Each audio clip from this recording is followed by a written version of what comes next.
Our student is Ada. She's in 4th grade. Her primary disability is her speech and language impairment, and her secondary disability is specific learning disability.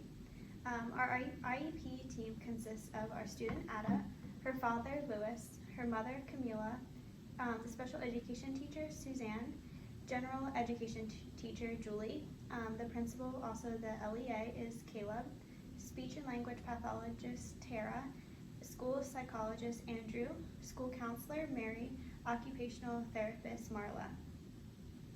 Why this section is important: it helps us see who all is involved and the roles that they play in the IEP. This section also shows us what kind of role they play in the IEP. This also allows the parents or anyone who looks at the IEP who might not typically look at an IEP have an overview of who all is involved in the IEP, and it just lays it out a lot easier to see what they do and how they play a role. This connects to a lot of the sections in the IEP by looking at who wrote it, what role they play, but the main sections are 7 and 8. Then section 1, special considerations. Why is it important? This section helps us see what other things affect the student's learning, like deafness, communication needs, or limited language proficiency. This lays out the whole IEP by showing what the student needs extra support in. What helps decision making with data would be medical evaluations, like any eye records, going to that eye doctor or anything like that can help.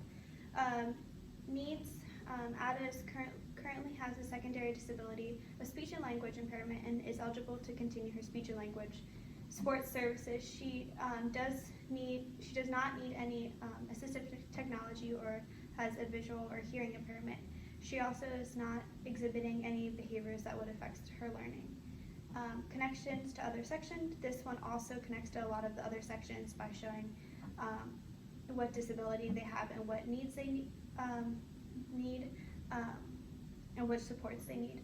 But mainly it connects to section 2 and 3. Okay, so then talking about section 2, this is the PLAF, which stands for Present Levels of Academic Achievement and Functional Performance. This basically just gives us an idea of where Ada is at in her academics and then also functionally. So this section is important because we want an accurate picture of the student's abilities and needs so that we can then provide proper services and specially designed instruction for that student. So looking at her IEP, we see that Ada has a primary disability as a speech and language impairment, and then a secondary disability as specific learning disability. So right now in her 4th grade class, she was receiving 3 C's, 1 D, 1 A, and then 2 incompletes, as well as an A in PE. So as far as her reading levels are concerned, Ada took the Dibbles assessment and the Gort assessment, which shows her to be low or very poor in reading skills like decoding, word identification, fluency, and rate. And she also scored well below benchmark in comprehension, and she scored poor in accuracy. So her reading skills are being shown to be underdeveloped for her age. She also took the Kaufman Test of Educational Achievement, which is also called KTEA, and that found that she scored in the low range on spelling and writing tasks. That same assessment also found that she's below average in math computation, concepts and applications, and fluency. She did master basic single and multi-digit operations, but not multiplication and division, which is expected at her grade level. And she can complete math word problems correctly, but she's very slow at them when she completes them. So those are some of her academics. Functionally, Ada has age-appropriate fine motor skills, and these have developed to the point that her occupational therapy has been recommended to end because she doesn't really need it anymore. It doesn't impact her educational performance at all anymore. She does not have the expressive or receptive language and speech intelligibility skills, though, that her peers have and that she should be having at her age range. So those are big areas of emphasis. So overall, her academic needs are specially designed instruction in reading, specifically in word identification, decoding, fluency, comprehension, and then also in spelling and writing, primarily spelling though. And then for mathematics, needs in calculations, problem solving, and then math fact fluency. Her overall functional needs are just growing her voice, prosody, and fluency when she speaks, fine motor skills, as well as expressive and receptive language skills and speech intelligibility. She doesn't have any social, emotional, or behavioral needs currently. She also does not have any post-secondary goals right now since she's not 14 yet, and her parents are supportive of her and work very closely with her teacher.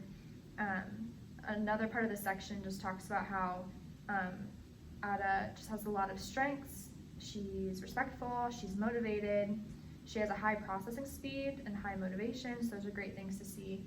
And so with accommodations and modifications, she can participate in the regular education classroom frequently. So that is all talked about in the PLAF.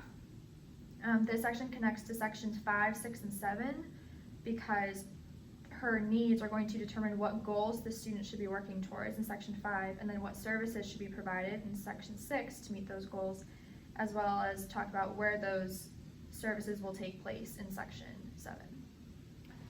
So the next section is section 3, which is transition services.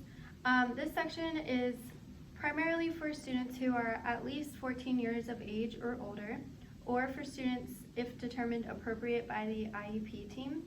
Transition services promote students' movement from school to post-school activities such as post-secondary education, vocational training, employment, independent living, and participation in the community.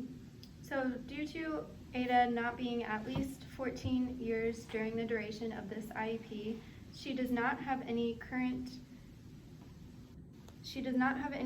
transition goals. And the IEP has not determined this to be appropriate for her. Transition services connect to sections 6 and 7 as they determine what goals the student should be working towards. The next section is state and local testing. This section is important as all students should have the opportunity to show what they are learning and have learned in school. This section discusses what assessments are appropriate for the student and what accommodations are needed to be made while taking assessments so that there is an accurate understanding of what the student knows. So Ada does not meet the criteria to take the Pennsylvania alternate system of assessment. Therefore, she will be taking the PSSA, or the Pennsylvania System of School Assessment, with accommodations. The PSSA includes 3 subjects, math, science, and ELA, and Ada will receive the following accommodations with all 3 subjects on the assessment. She will be taking the assessment in a small group setting.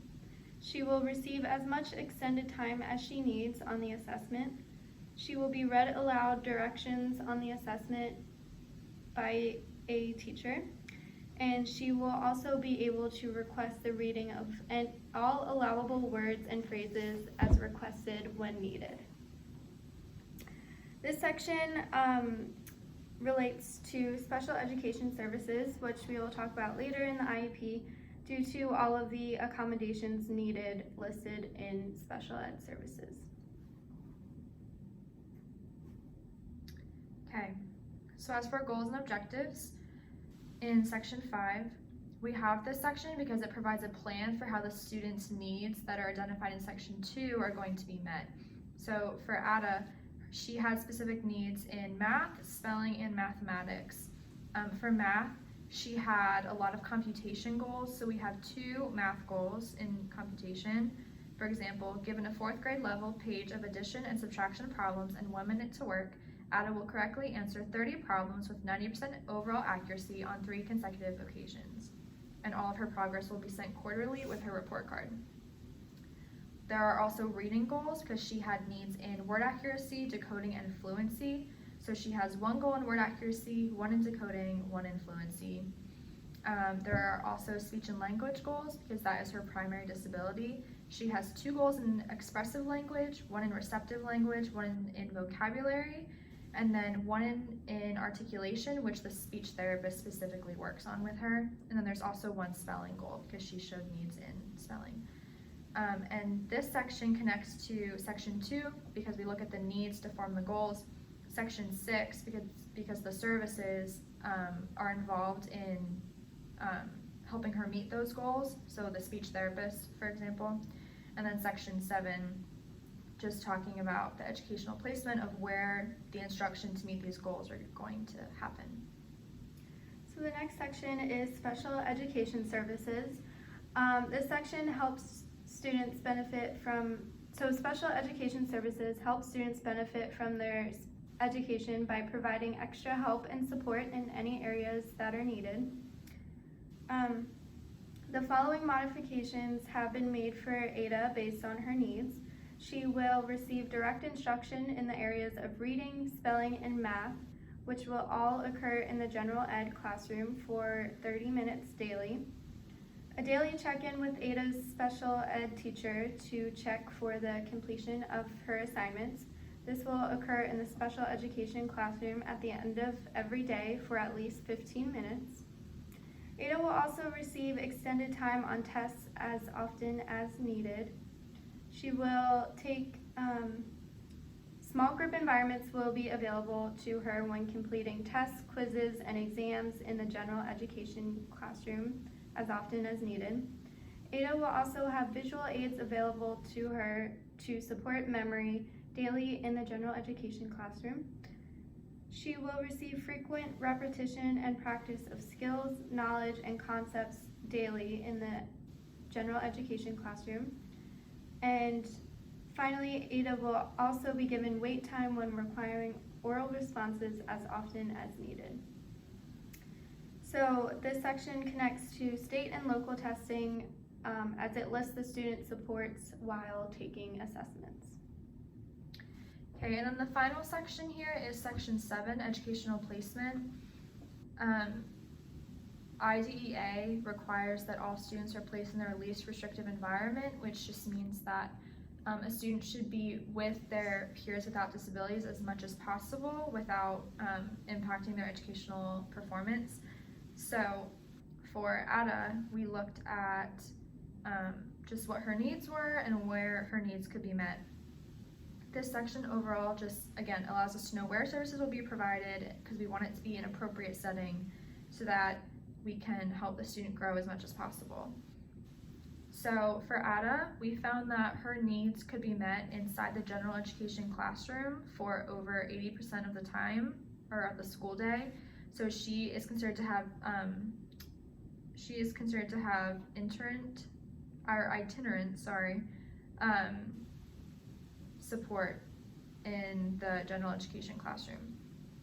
So she is in there full time except for 30 minutes once a week when she leaves for speech therapy services, and then at the end of every day for 15 minutes she goes to the special education room to just check in with the special education teacher and make sure that she has all of her assignments done and written in her planner and all those types of things. If she ever needs extended time or something like that on a test, she can also go to the special ed room for that. So, yeah, otherwise that's basically all the time that she's going to be in the general education room and the SPED room. This section connects to section 2, talking about her needs, because that's going to impact what setting can meet her needs. And then also section 6 and 7 talking about just her services and where those can be provided. So yeah, so this is Ada as a whole. She's a great student and she has so many abilities and strengths, and with all the services and accommodations that we are providing her, we believe that she can very much be successful with the plan that we have for her. So thanks.